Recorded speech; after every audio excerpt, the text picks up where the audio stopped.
मित्रों नमस्कार।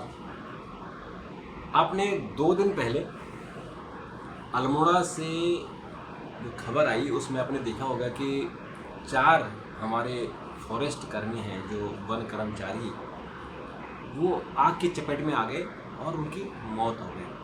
4 जो युवा थे वो तो भागने में सफल हो गए, लेकिन जो 4 जिनकी उम्र ज़्यादा थी 55 साल और आसपास थी वो इतनी तेज़ी से नहीं भाग पाए। और चूँकि आपको पता है कि पहाड़ कैसे होते हैं, और उनकी मौत हो गई। लेकिन उसकी मौत के जो आपने पिक्चर देखी होगी वो हृदय विदारक है। वो जो 4 वनकर्मी थे उनकी लाशें यानी उनके जो शरीर है वो ऐसे जल गए थे जैसे कि जो लकड़ी के ठूंठ होते हैं। मन बहुत व्याकुल हुआ और एक सवाल भी मन में आया कि ऐसा क्यों होता है। दरअसल वनाग्नि यानी फॉरेस्ट फायर ये केवल उत्तराखंड की या भारत की या समस्या नहीं, ये पूरे विश्व की समस्या है और ये समस्या लगातार बढ़ती जा रही है। भारत में हर साल जो कभी 20,000 21,000 नंबर होते थे फॉरेस्ट फायर के, उनकी संख्या बढ़ते हुए आज 55,000 से ऊपर हो गई है। और इस साल यानी 2024 में ये संख्या लगभग 65,000 पहुंचने वाली है। और अगर छोटे छोटे अगर हम फायर को भी इसमें शामिल कर लें तो हमने देखा कि करीबन 3 लाख से ज़्यादा फॉरेस्ट फायर की घटनाएं घटी है। क्योंकि जो हमारा फॉरेस्ट सर्वे ऑफ इंडिया है उसके पास जो मॉड्यूलर है, जो सैटेलाइट पिक्चर आती है, उसके हिसाब से उन्होंने जो छोटे छोटे आग कहीं लगते हैं तो वो भी उसमें कैच करते हैं, तो उस हिसाब से 3.5 लाख आग लग चुकी है। और हम बड़ी आग की बात करें तो लगभग 64,000। दरअसल हमें जो फॉरेस्ट फायर है, ऐसा जो forest service survey of India ने जो एक रिपोर्ट दी है उसमें कहा है उन्होंने कि लगभग 95% जो आग होती है वो ह्यूमन के कारण यानी इंसान आग लगाते हैं। और जो अपने आप नेचुरल जो आग लगती है, जैसे कि जंगलों में जो नेचुरल आग लगती है, आपको पता होगा नेचुरल आग कैसे लगती है। नेचुरल आग इसलिए लगती है कि जो हमारा फॉरेस्ट फ्यूल होता है, जो हमारे जंगलों से पेड़ों से गिरी हुई पत्तियाँ होती हैं, वो पत्तियाँ जो इनफ्लेबल यानी पेट्रोल से भी खतरनाक उनका जो ज्वलन शक्ति होती है, जैसे चीड़ है, चीड़ के जो पत्ते होते हैं, पिरूल होते हैं, कौन आपने देखोगे पिरूल, नहीं तो आप गूगल सर्च कर लीजिएगा। तो पिरूल जो है उसमें लीसा होता है, वो लीसा इतना ज्वलनशील होता है कि माचिस की अगर उसको दिखा दो, माचिस लगाओ नहीं, केवल दिखा दो तो वो आग पकड़ लेता है। जैसे पेट्रोल होता है, पेट्रोल को भी अगर आप माचिस लेकर दिखा दो तो वो आग पकड़ लेता है। इसी टाइप में ये पिरूल होता है। और पिरूल के अलावा जो देवदार होता है उसके पत्ते भी कुछ इसी तरह से होते हैं, लेकिन पिरूल सबसे खतरनाक होता है।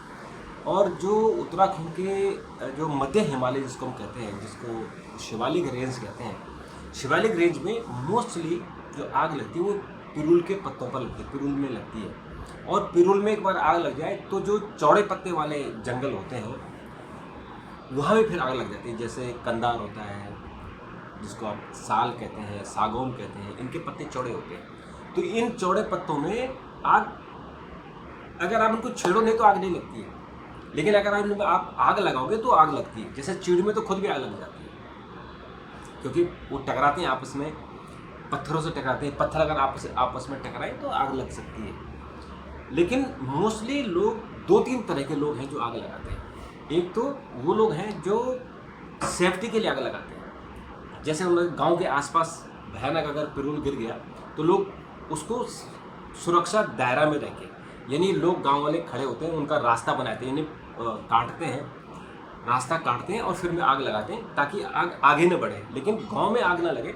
इस तरह से उस पिरूल को जला देते हैं और बार बार जलाते हैं, अरे 15 दिन में जला देते हैं। तो वो सुरक्षित आग होती है। एक आग होती है लोग अपने खेतों में लगाते हैं, जो पत्ते गिर जाते हैं उन खेतों में आग लगाने से थोड़ी सी उर्वरा शक्ति बढ़ जाती है।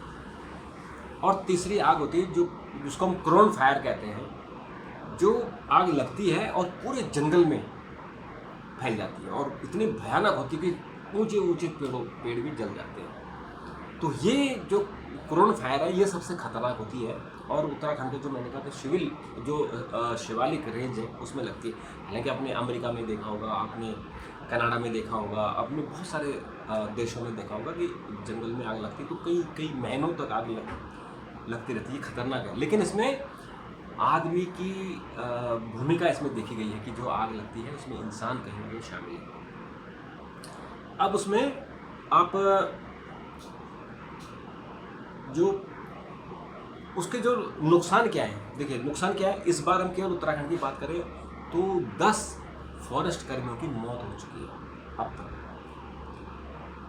नॉर्मली जो फॉरेस्ट सीजन, जो फायर सीजन होता है, यानी आग का जो सीजन है वो अप्रैल, मई और जून 3 महीने के लिए होता है। लेकिन इस बार फॉरेस्ट डिपार्टमेंट को इसको बढ़ाकर 15 दिन और बढ़ाना पड़ा।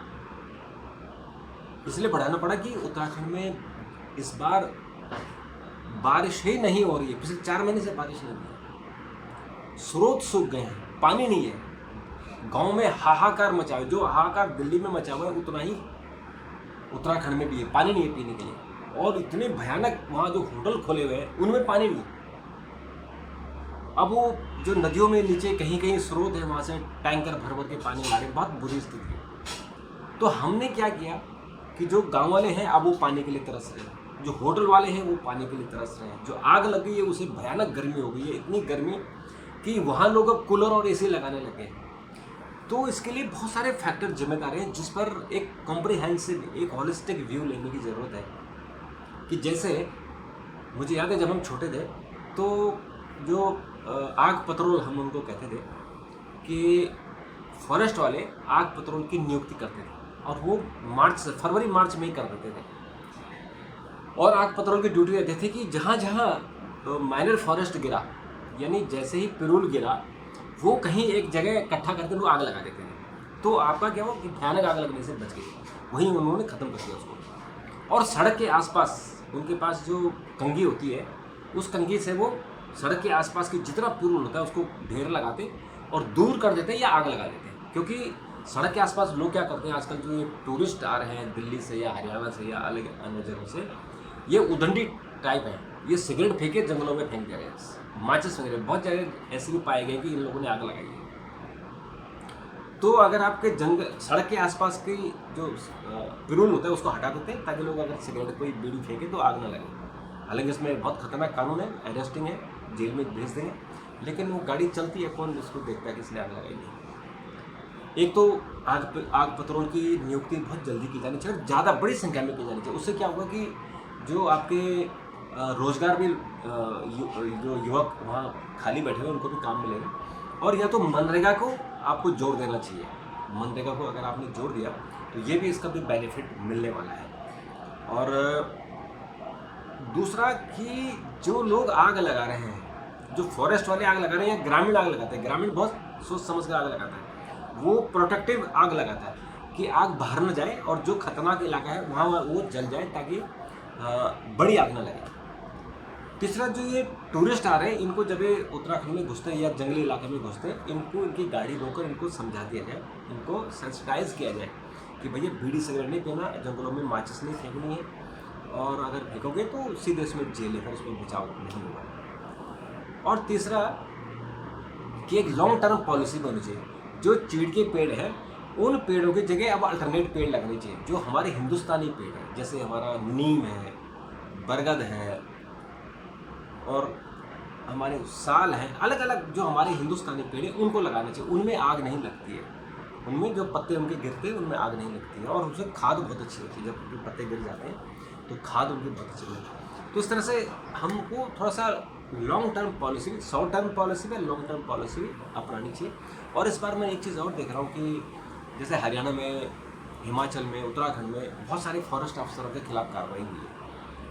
देखिए, कार्रवाई करने से फायदा नहीं, क्योंकि वो ऐसा नहीं कि अपनी जिम्मेदारी नहीं निभा रहे हैं, वो पूरी अपनी जिम्मेदारी निभा रहे हैं और बहुत ईमानदारी से निभा रहे हैं। उनकी भी गले में उनकी जान फंसी होती है कि अगर आग लग गई तो क्या होगा। क्योंकि अभी 10 जो फॉरेस्ट जो कर्मचारी उनकी डेथ हुई है, जो ऑफिसर है वो भी घर बार छोड़कर इसी काम में लगे, तो उनको प्रोत्साहन करना चाहिए, एक्शन लेने की जगह उनको आप अलर्ट मोड पर रखिए। अलर्ट रहिए, जाइए जंगलों में घूमते रहिए। जैसे इस बार उन्होंने जो एक ऐप उत्तराखंड सरकार ने बनाया, और उस ऐप के जरिए वो जैसे ही आग लगती है तो फॉरेस्ट के लोग जाते हैं, जो फॉरेस्ट गार्ड होते हैं, और तुरंत उस फोटो भेजते हैं, उसकी जो टैगिंग करते हैं कि ये आग कहाँ पर लगी, उसको बुझाकर फिर उसकी फ़ोटो डालते हैं कि हमने आग बुझा दी।